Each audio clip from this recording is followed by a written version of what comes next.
Hello, आदाब, नमस्कार। विश्व दर्पण के आज के एपिसोड में आपका स्वागत है। जब हमने विश्व दर्पण शुरू किया था तो आपसे वायदा किया था कि हम उन खबरों को आप तक पहुंचाएंगे जो कि आमतौर पर या तो टीवी या दूसरे माध्यम से आप तक नहीं पहुंच पाती हैं, और उन खबरों का हम गहराई से विश्लेषण करेंगे, उसका एनालिसिस करेंगे और आपको ये बताने की कोशिश करेंगे कि आखिर इन खबरों के पीछे क्या राज छुपा हुआ है। आज के एपिसोड में हम बात करेंगे अमेरिका और वहां पर डेमोक्रेसी की मौजूदा हालत के बारे में।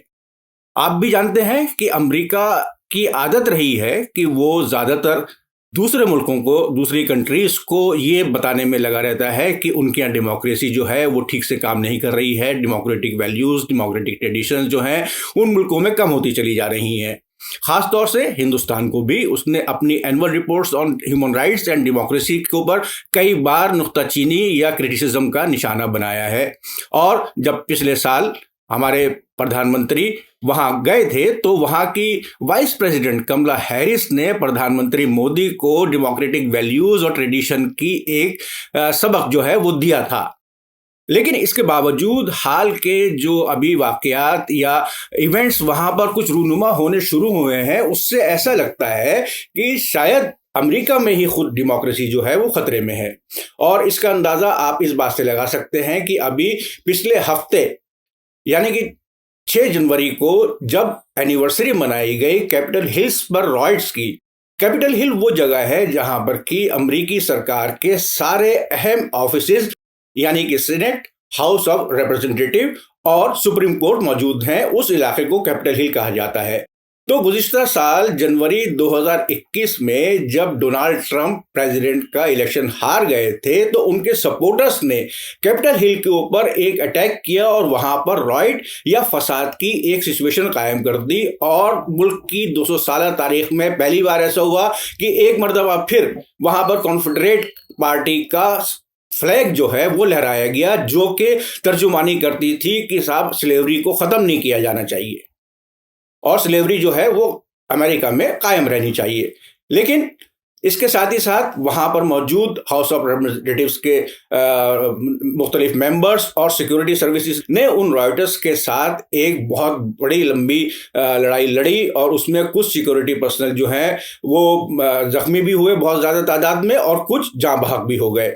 लेकिन इसके साथ ही डोनाल्ड ट्रंप का ये दावा जो है वो अभी भी जारी है कि सन 2020 और 21 में होने वाले सदर के इंतखाबात अमेरिका के जो हैं वो रिग्ड थे या उनके अंदर धांधली हुई थी। और वो अभी भी ये मानने को तैयार नहीं है कि अमेरिका में जो पिछले प्रेसिडेंशियल इलेक्शंस हुए थे वो डेमोक्रेटिक ट्रेडिशंस के तरीके से हुए थे।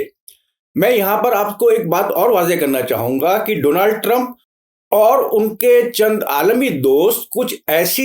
जहनियत या ऐसी आइडियोलॉजी की तर्जुमानी या रिप्रेजेंटेशन करते नजर आ रहे हैं जिसमें कि झूठ का गलबा या झूठ का अंसर या झूठ का कंपोनेंट बहुत ज्यादा नजर आता है। और सोशल मीडिया के मुख्तलिफ प्लेटफॉर्म्स के जरिए वो अपनी झूठ की एक प्रोपेगेंडा जो है वो आवाम के अंदर नाफिज करने में कामयाब रहते हैं। और इसमें डोनाल्ड ट्रंप और उनके कुछ दीगर दोस्त भी आलमी पैमाने पर इस तरीके की कार्रवाइयां करने में शामिल रहे हैं। मुझे उम्मीद है कि आप मेरा इशारा समझ रहे होंगे। लेकिन पिछले हफ्ते 6 जनवरी की एनिवर्सरी के मौके पर सदर जो बाइडेन ने अपनी तकरीर में कहा कि अमेरिका की डेमोक्रेसी इतनी कमजोर नहीं है कि वो इस तरीके की किसी झूठी मुहिम या किसी झूठे दावे को मान ले और उसके असर जो हैं वो अमेरिकन डेमोक्रेटिक इंस्टीट्यूशंस पर नहीं पड़ेंगे। और जो बाइडेन और उनकी डेमोक्रेटिक पार्टी और उनकी गवर्नमेंट का ये अज़्म है या ये डिटर्मिनेशन है कि वो डेमोक्रेटिक कंडीशंस को किसी भी तरीके से अमेरिका में पामाल नहीं होने देंगे। इसके साथ ही साथ पिछले हफ्ते ही कुछ अखबारों ने मुख्तलिफ यूनिवर्सिटीज के साथ एक सर्वे कराया था जिसमें कि लोगों से ये जानने की कोशिश की गई थी कि क्या 6 जनवरी 2021 में होने वाले कैपिटल हिल्स पर जो रॉयट हुए थे वो सही थे या गलत थे। इनमें से 51% लोगों का कहना था कि वो गलत थे, लेकिन ये सिर्फ 1% की जो है वो बढ़त है उन लोगों से जिनका कहना था कि जी हाँ वो रॉयट्स सही थे। क्योंकि कुछ लोगों का ये भी मानना है कि अगर आपको अपनी बात आवाम तक पहुंचानी है और उसके अलावा सरकार तक पहुंचानी है तो कभी कभी आपको वायलेंस का सहारा लेना पड़ता है। लेकिन इसके साथ ही साथ इन सर्वेज में एक और जो चौंकाने वाली बात सामने आई है वो ये है कि पहले अमेरिकन सिटीजन जो हैं वो अपनी डेमोक्रेसी में एक प्राइड या अपने आप को एक दूसरों से अलग मानते थे, वो चीज जो है वो खत्म होती चली जा रही है और ये तादाद अब तकरीबन 60% के करीब आ चुकी है, जो कि आज से 20 साल कबल 88 या 90% हुआ करती थी। तो इसका एक मतलब ये भी निकलता है कि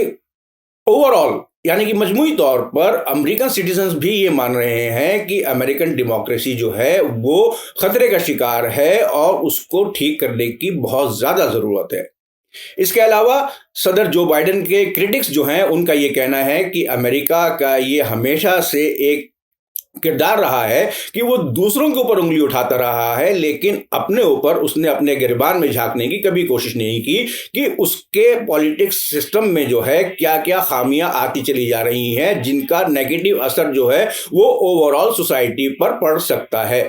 ओवरऑल हम ये कह सकते हैं कि जिस तरीके से अमेरिकी सियासत गुज़िश्ता 5 सालों में डोनाल्ड ट्रंप की क़यादत में चली है, उसमें एक तरीके का झूठ का जो है बोलबाला वो ना सिर्फ अमेरिका बल्कि पूरी दुनिया में आलमी सतह पर या ग्लोबल लेवल पर और मुख्तलिफ ममालिक में मुख्तलिफ पॉलिटिकल लीडर्स ने अपनी कामयाबी और अपनी हुकूमत को कायम रखने के लिए बार बार झूठ का इस्तेमाल किया है और इस झूठ के प्रोपेगेंडे को आवाम तक पहुंचाने के लिए उन्होंने सोशल मीडिया के मुख्तलिफ प्लेटफॉर्म्स का सहारा लिया। अमेरिका में फेसबुक काफी पॉपुलर है और डोनाल्ड ट्रंप और उनकी सियासी टीम ने फेसबुक के जरिए अपने हामियों को ये बावर कराने की या ये बताने की कोशिश की कि एक पूरा प्रोपेगेंडा जो है वो उनके खिलाफ काम कर रहा है और वो ये नहीं चाहते हैं कि डोनाल्ड ट्रंप दोबारा प्रेसिडेंट बने अमेरिका के। डोनाल्ड ट्रंप ने पहले ये कहा था कि वो 6 जनवरी के मौके पर सदर जो बाइडेन के साथ एक डिबेट करेंगे, लेकिन फिर उन्होंने इस डिबेट से अपनी शिरकत ना करने का ऐलान किया और उसके बाद भी जो स्टेटमेंट्स डोनाल्ड ट्रंप की तरफ से आई हैं वो बहुत ही मजाखेज या ह्यूमरस नजर आती हैं, क्योंकि उसमें उन्होंने किसी भी इशू के ऊपर कोई पॉइंट वाइज बात करने की कोशिश नहीं की, बल्कि सिर्फ हवाबाजी करते हुए उन्होंने इल्जामात आयद किए हैं जो बाइडेन और डेमोक्रेटिक पार्टी के ऊपर। पॉलिटिकल एनालिस्ट का कहना है कि जिस तरीके से डोनाल्ड ट्रंप ने एक झूठ का पूरा प्रोपेगेंडा फैला रखा था और उनके दोस्त जो हैं आलमी सतह पर मुख्तलिफ ममालिक में ये प्रोपेगेंडा आगे लेके चल रहे थे ताकि उनकी हुकूमत या उनका कंट्रोल गवर्नमेंट के ऊपर या वो पावर में कायम रहे, ये जारी रहे, और इसके लिए ये सब चीजें जो हैं वो डेमोक्रेसी के खिलाफ जाती हैं और डेमोक्रेटिक इंस्टीट्यूशंस को इस तरीके से कायम नहीं रख सकते हैं। उधर कनाडा के एक प्रोफेसर ने अपनी एक रिसर्च स्टडी में कहा है कि जिस तरीके से अमेरिकन डेमोक्रेसी चल रही है और जिस तरीके से अमेरिकन इंस्टीट्यूशंस की पामाली हो रही है या उनको खराब किया जा रहा है, उससे ये अंदाजा लगाया जा सकता है कि अगले 20 साल या 30 साल के अंदर अमेरिका में एक डिक्टेटरशिप या डिस्पोटिक या एक आमरियत हुकूमत जो है वो कायम हो सकती है। हमारा और बहुत ज्यादा लोगों का ये मानना है कि जिस तरीके से अमेरिका में चेक्स एंड बैलेंसेस का एक सिस्टम है, उससे उम्मीद यही की जा सकती है कि ये अमेरिकन जो डेमोक्रेटिक इंस्टीट्यूशंस हैं, अमेरिकन डेमोक्रेटिक सिस्टम जो है वो किसी तरीके से पामाल नहीं हो सकता है। लेकिन उसके साथ ही साथ खदशा ये भी है कि जिस तरीके से ये प्रोपेगेंडा फैलाया जा रहा है, अवाम को भटकाने की कोशिश की जा रही है, और जिस तरीके से रिपब्लिकन पार्टी ने उन लोगों को जो कि पिछले साल कैपिटल हिल रॉयट्स के अंदर शामिल थे, उनके नाम जो हैं वो नामजद रिपोर्ट में शामिल हैं, उनमें से 22 को सीनेट के मेंबर, हाउस ऑफ रिप्रेजेंटेटिव का मेंबर, कुछ को गवर्नर और कुछ को अटॉर्नी जनरल के ओहदों के लिए भी मुंतखब किया है और नामजद किया है। ये दूसरे मुल्कों में भी हुआ है और ये किसी भी तरीके से डेमोक्रेसी के हक में नहीं माना जा सकता है। मजमूई तौर पर हालात बहुत अच्छे नजर नहीं आ रहे हैं जिस तरीके से अमेरिका में पॉलिटिक्स चल रही है। सदर जो बाइडेन के क्रिटिक्स का कहना है कि सदर जो बाइडेन अभी तक 1 साल में एक कमजोर सदर के तौर पर ही नजर आए हैं और उनसे ज्यादा उम्मीद नहीं की जा सकती है कि वो डेमोक्रेसी को बचाने में किस हद तक कामयाब हो सकेंगे। लेकिन उनके हामियों या उनके सपोर्टर्स का कहना है कि जिस तरीके से गुज़िश्ता साल नवंबर में सदर जो बाइडेन ने